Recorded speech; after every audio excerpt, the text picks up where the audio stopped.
Hey, what's up everybody? Welcome back to the channel. Those of you who follow the channel know that next month, actually, June 4th through the 11th, we're gonna be going to Tuscany, Italy to ride our bikes through the awesome valley region of Tuscany and Umbria.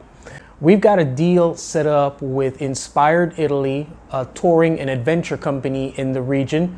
And what I did was I got together with the tour operator, Tim Hudson, just to ask him some questions to kind of like get an idea of what we can expect. So in this video, we're gonna cover travel, bike riding, and probably everybody's favorite topic about this trip, dining.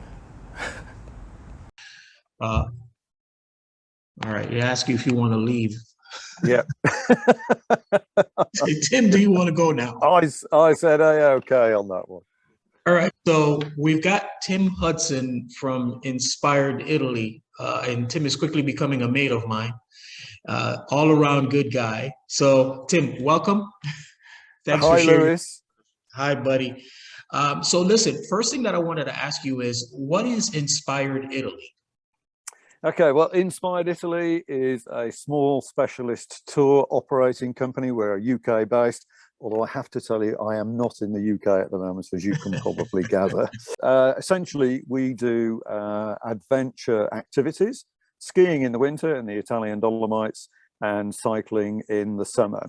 So the cycling we tend to do over May and June, and September and October, and everything that we do is guided as well. So, and with cycling, I do some of the guiding, but we have a local cycling champion here, Roberto, who you will meet, and Robbie takes on the lead road for the road cycling. So somebody comes to, they fly in, your preferred airport for somebody to fly in is into Rome? If you're coming from the US, then really that is the best option, because more or less all the airlines and all the major international airports come into Rome. The local options are Firenze, Florence, which everybody will have heard of, but usually people are hubbing out of somewhere to come into Firenze. So a person flies into Rome and then they have the option of transferring by car or also by train? Yep, absolutely. So we can, you step off the aircraft, get through customs and all that. And then there is a really good and incredibly inexpensive rail system here in Italy. And essentially with one change, you can get on the train actually in the airport, change there, and then it's about 90 minutes, 2 hours, depends on the train that you get, the intercity or the regional train. Okay, so once a person comes off the plane, arranges their transfer, and they get to you after 3-hour transfer, what happens once they get to they're going to Umbria to meet with you? What happens then? I mean, basically what is going to happen then is you're going to collapse. So we're just basically going to leave you alone for a few hours, obviously depending upon what sort of time you arrive. Usually those flights are coming in pretty early morning, so you're going to be with us round about lunchtime. We would just leave you alone, actually, I mean, for the first trip. But then on the evening, you will be briefed about the whole week, just, welcome drinks and just a general settle in. And then depending upon when the group arrives, either that evening or the following morning, you'll be set up with your rental bike if you haven't brought your own bike, and you can bring your own bike if you wish. We also on the Sunday morning have the option for you to do an FTP test. There's no cost to that. That's absolutely included performance done by, would you believe, a former Olympic triathlon coach. And then mid-morning, when I say 10:30, we'll be off on our first bike ride. And our first bike ride is always to a place called Città di Castello with the non-cycling partners for a nice pasta lunch. And then you can burn that off on the way back to Lisciano Nicone. Yeah. Okay, the next big thing that everybody's wondering about is about the eating. Well, I've had more conversations. People have asked me more about the eating and the wine tasting than they have about the bike riding.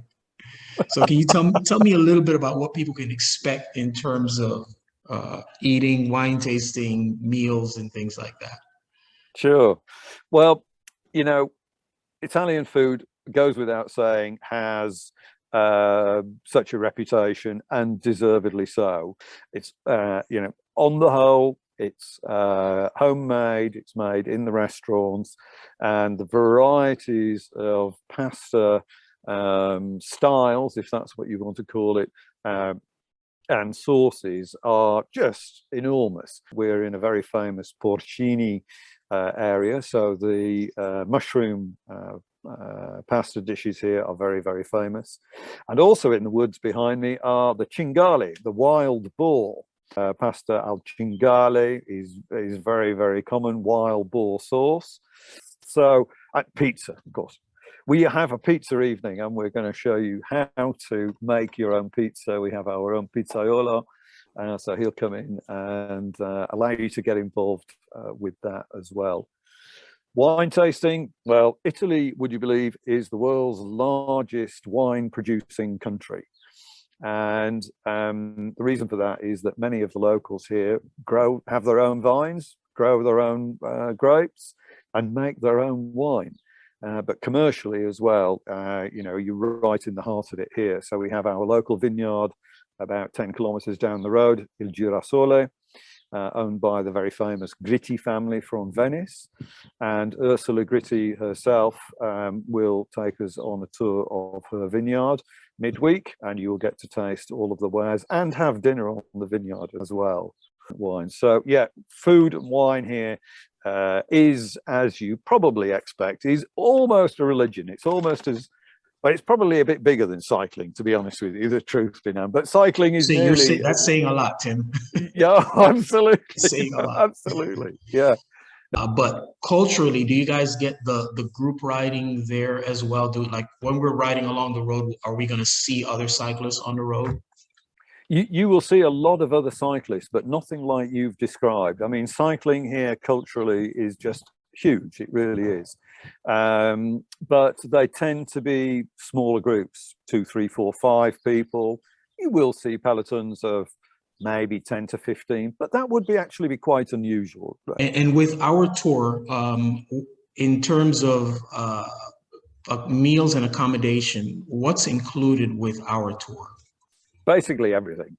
I mean, that's what we decided to do here, is to take the brain work out of that for you.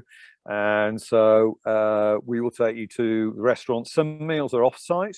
Most of the meals are on-site at La Fornace, where the accommodation is. So the general idea is that the rides will start maybe as early as 8:30 through to about 10 o'clock, depending upon where we're going.